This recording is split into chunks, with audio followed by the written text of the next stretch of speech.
Já se perguntou se ver demais é, na verdade, uma maldição? E se aquilo que chamamos de intuição for uma porta aberta para algo que o resto do mundo passa a vida tentando evitar, será que alguns de nós nascem condenados a perceber o que não deveria ser visto? A vida do homem é um caminho para si mesmo, um ensaio, um esboço de um caminho, escreveu Carl Jung. E talvez alguns caminhos sejam mais obscuros do que outros, não por onde passam, mas por aquilo que revelam.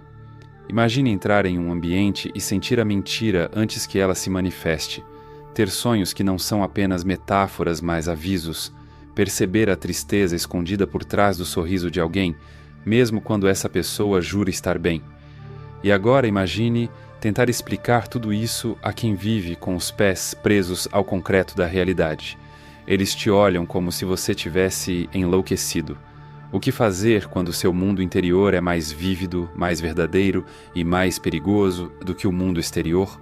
Esse vídeo não é sobre MBTI, nem sobre introspectivos de redes sociais. É sobre um tipo de consciência que vive à beira do abismo, como Jung advertiu, onde o dom da intuição profunda se mistura com o risco da fragmentação psíquica. Talvez você reconheça esse tipo dentro de si. Ou talvez ame alguém assim, alguém silencioso, hipersensível, que parece ver além da superfície, e carregar em troca uma dor que ninguém mais entende. Hoje vamos adentrar essa caverna. Você está pronto para caminhar entre os símbolos, os arquétipos e as armadilhas invisíveis da mente? Porque a maldição não é ver demais, é não conseguir desligar o que se vê.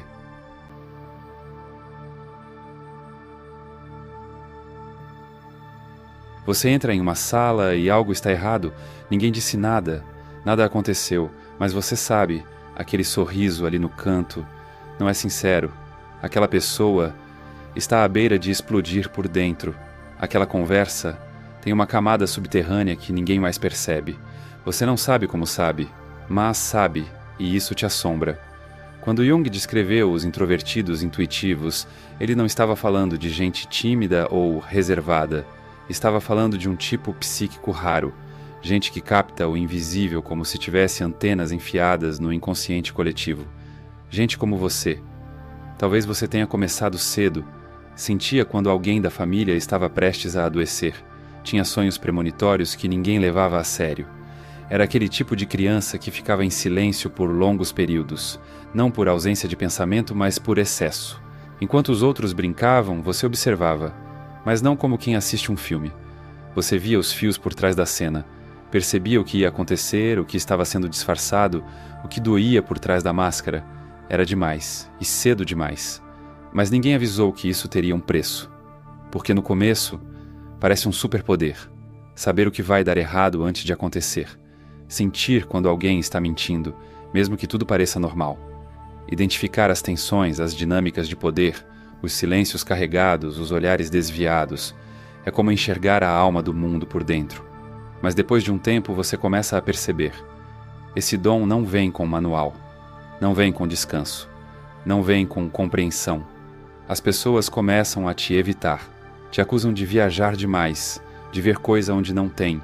Dizem que você complica tudo, que você é intenso, que você devia relaxar, ser mais leve, parar de pensar tanto.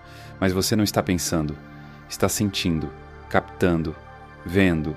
Só que não dá para explicar isso. Você tenta se calar, você tenta se encaixar, você tenta parecer normal, mas isso só piora, porque por dentro a enxurrada continua.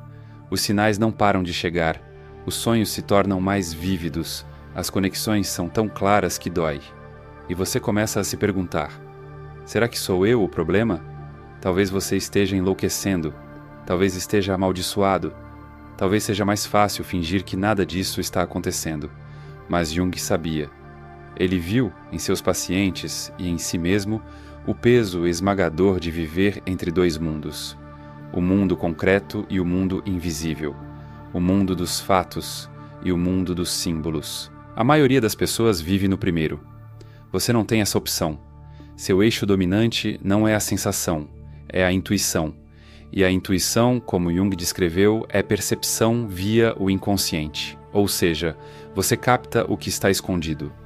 Os padrões arquetípicos, os desejos não ditos, as forças que movem tudo, mas que quase ninguém reconhece. Isso te faz parecer estranho, assustador, às vezes perigoso, mas o mais perigoso disso tudo é que você começa a duvidar da própria sanidade. Porque o mundo não valida esse tipo de percepção. Você vive calado, mas vê demais, e isso isola. Na tentativa de ser aceito, você se afasta ainda mais de si. Mas a intuição, ela não cala. Ela sussurra de madrugada. Ela aperta o peito no meio do dia. Ela te mostra rostos, imagens, presságios. E você não sabe se isso é real, se é metáfora, ou se é o começo do colapso. É aqui que começa a maldição. Quando você não consegue mais confiar nem em si mesmo. Quando estar certo sobre o que sente, só te leva à solidão. E o que era um dom vira um fardo, um peso que ninguém vê, uma sensibilidade que ninguém compreende, uma lucidez que parece um castigo. Mas Jung avisou, isso não é loucura, é um chamado, não para fugir, mas para integrar, para aprender a caminhar nessa linha tênue entre a razão e o delírio sem cair. Mas isso é assunto para depois. Por agora só respire. Se você se identificou com tudo isso, saiba, você não está quebrado, você está percebendo. E isso, em um mundo que nega o invisível, já é um ato de coragem.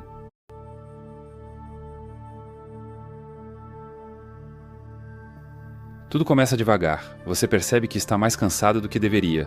Mas não é cansaço físico, é algo mais profundo. Como se seu cérebro estivesse sempre rodando em segundo plano, decodificando coisas que ninguém te pediu para entender.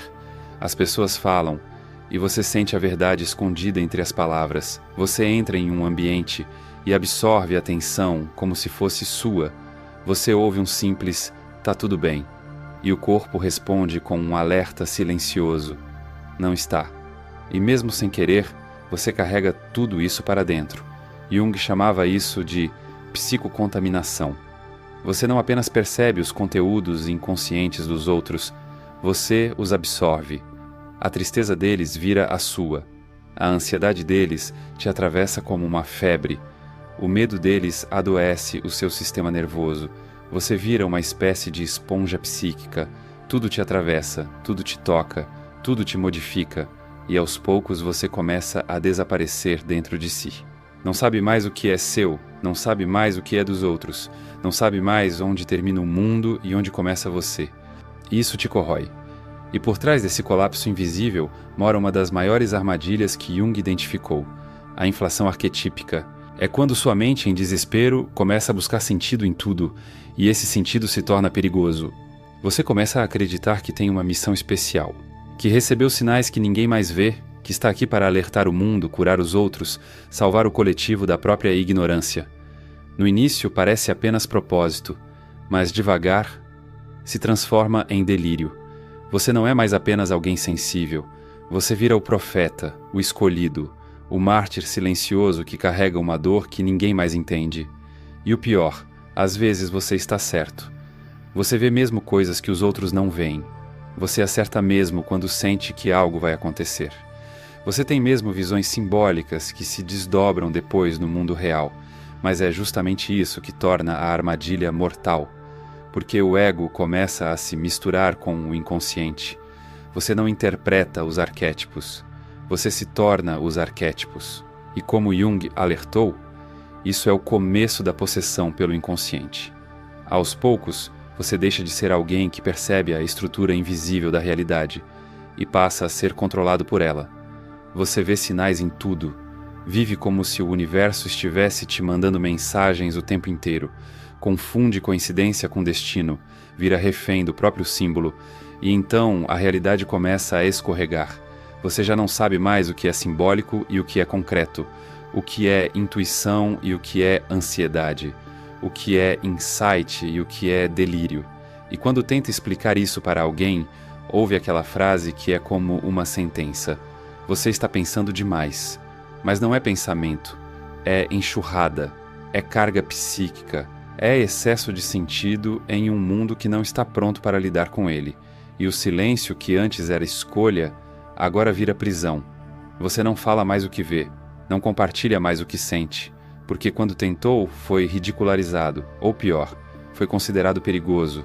E então você começa a se retrair para dentro como quem recolhe um animal ferido. Só que lá dentro está tudo em chamas. É nesse ponto que muitos quebram, não pela sensibilidade em si, mas pela falta de estrutura interna para carregá-la, pela ausência de rituais, de validação, de linguagem, pela falta de um espelho que diga: você não está louco, você está percebendo demais, e ninguém te ensinou o que fazer com isso. Porque ninguém ensina mesmo. Vivemos em um mundo que valoriza o concreto, o produtivo, o lógico, mas o introvertido intuitivo vive nas entrelinhas, nos símbolos, no possível. E isso, aos olhos do coletivo, parece loucura. Mas Jung sabia. Não é loucura, é uma travessia. Só que antes de chegar do outro lado, é preciso encarar o abismo, reconhecer o caos e decidir: eu vou me perder aqui ou vou aprender a carregar esse dom sem que ele me destrua? É aqui que começa a virada, a lenta construção de uma nova estrutura psíquica. Mas para isso, você vai precisar de algo que provavelmente evitou a vida inteira: ancoragem, no corpo, no agora, na matéria.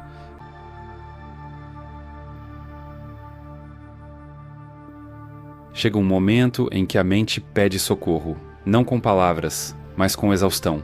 Seu corpo começa a cobrar, a insônia se torna crônica, a respiração fica curta, o mundo perde o sabor. Você sente que vai colapsar. Mas esse colapso, por mais cruel que pareça, é um convite, um corte necessário, um grito subterrâneo do inconsciente. Ou você constrói estrutura, ou será devorado por aquilo que vê. Jung chamava isso de o início da individuação, o momento em que a psique, saturada de imagens, começa a exigir forma, porque até agora você foi recipiente, agora precisa se tornar alquimista, e o primeiro passo não é teórico, é físico. Você precisa descer, voltar ao corpo, ao mundo, à matéria, pisar no chão, literalmente, sair da mente, sair dos símbolos, sair da torre de vigia que você construiu para sobreviver. É hora de se sujar de mundo. Jung chamava isso de desenvolver a função inferior, a sensação. Isso pode parecer banal, mas para um introvertido intuitivo é uma prática espiritual. Você começa pequeno, um banho prestando atenção na temperatura da água, uma caminhada em silêncio, sentindo os pés tocarem a terra, uma comida preparada com atenção plena, cortando, cheirando, provando. Parece pouco, mas é sagrado. Cada gesto concreto é uma âncora. Cada sensação sentida é uma corrente que te prende ao agora. E aos poucos, a tempestade interna começa a ter contorno.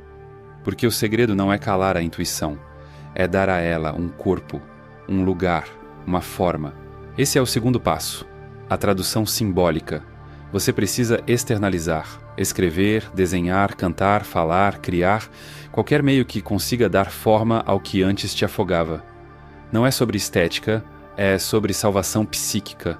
Quando você escreve o que vê, quando desenha o que sonha, quando compartilha o que sente, algo mágico acontece. Aquele caos deixa de ser um furacão interno e vira linguagem. E linguagem é ponte, é construção, é estrutura. Jung fez isso com seus próprios delírios. Transformou-os em teoria, criou conceitos, desenhou mandalas, escreveu com sangue simbólico o que antes o rasgava por dentro. Você precisa fazer o mesmo, não por vaidade, mas por sobrevivência. E então vem o terceiro passo, o mais difícil, o mais maduro e o mais libertador. Estabelecer limites psíquicos. Isso não significa se fechar. Significa saber quando abrir. Você não é obrigado a absorver tudo, nem a curar todos, nem a carregar o peso simbólico de cada pessoa que cruza seu caminho. Você pode escolher, criar barreiras, rituais de proteção, filtros, aprender a perguntar para si mesmo: isso é meu? Essa dor me pertence? Essa visão precisa ser dita ou silenciada? Essa diferenciação é o que Jung chamava de discriminação consciente. Você não está aqui para ser devorado pelo inconsciente. Você está aqui para dialogar com ele, mas com firmeza, com estrutura, com identidade. Você não é o arquétipo. Você é quem o percebe. Você não é a tempestade. Você é quem aprende a navegar por dentro dela sem afundar. Essa é a travessia. E é longa. Você vai escorregar. Vai se perder de novo. Vai duvidar de si. Vai achar que voltou à estaca zero. Mas cada vez que volta, volta diferente. mais forte, mais inteiro, mais verdadeiro, e um dia, sem perceber, você olha para trás e vê: o que antes te destruía, agora te habita com calma. Você não fugiu da escuridão, você a iluminou de dentro, e nesse exato ponto da jornada, você começa a entender. Esse dom nunca foi uma maldição, foi uma iniciação, e você sobreviveu a ela.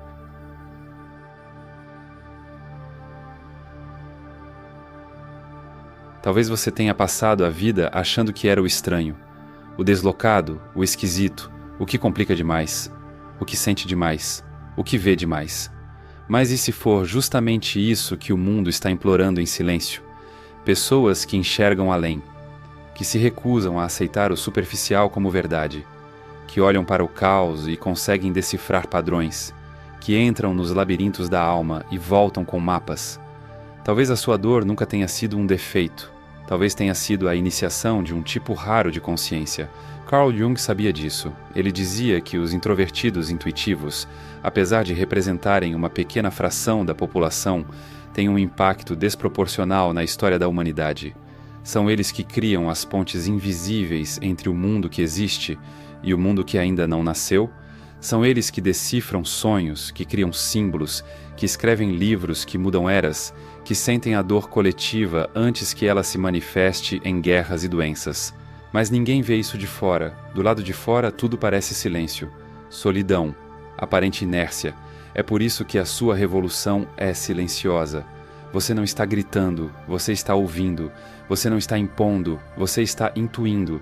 Você não está tentando dominar o mundo, você está tentando compreendê-lo por dentro. E isso é profundamente subversivo. Num mundo que glorifica a performance, a velocidade, o barulho, você representa algo muito mais perigoso, a lucidez sensível, aquela que não se vende, que não se encaixa, que não se cala, e mais do que isso, que transforma.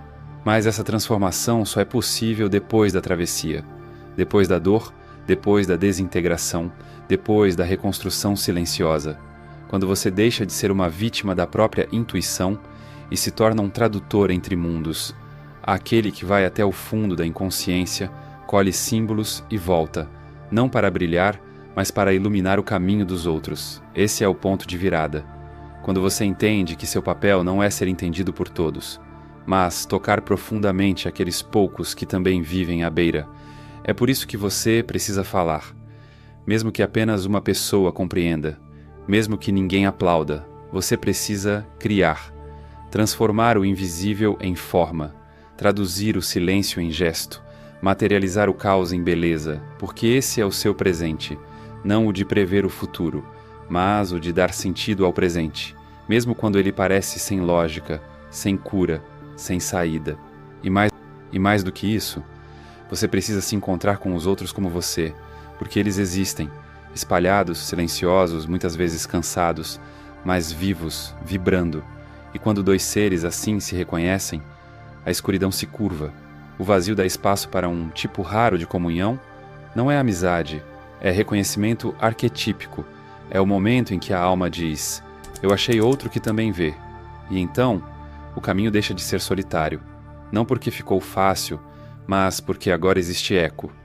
A revolução dos que vêm demais não será televisionada, nem celebrada. Ela será sentida nos detalhes, nos encontros improváveis, nas palavras que curam, nos silêncios que acolhem, nas escolhas invisíveis que mudam destinos. Porque o mundo precisa disso, de quem capta, de quem sustenta, de quem vê. E se você chegou até aqui, é porque faz parte disso também.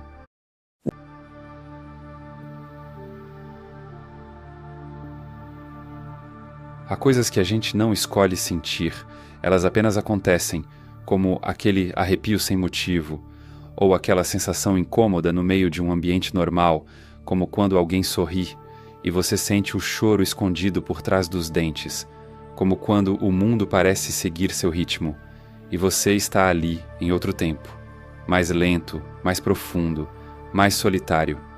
Eu sei o que é isso. Teve um período da minha vida em que eu simplesmente parei de falar com as pessoas, não porque eu não tinha o que dizer, mas porque tudo o que eu via não cabia nas palavras comuns. Era como se eu vivesse no subsolo das conversas. O que os outros chamavam de exagero, eu chamava de evidência. O que chamavam de sensibilidade, eu sentia como maldição. Demorei anos para entender que o problema não era ver demais, era não saber o que fazer com aquilo. Foi Jung quem me ensinou que esse tipo de visão é uma travessia, não uma condenação. E talvez seja por isso que você esteja aqui. Porque lá no fundo, você sabe que sua dor não é aleatória. Ela é um chamado para transformar o invisível em gesto, o caos em sentido, o fardo em ferramenta. Você não precisa se tornar um outro tipo de pessoa. Você só precisa voltar a ser inteiro, mas inteiro de verdade, com as partes que sente demais, com as que prevê demais e até com as que cansaram de tentar se explicar.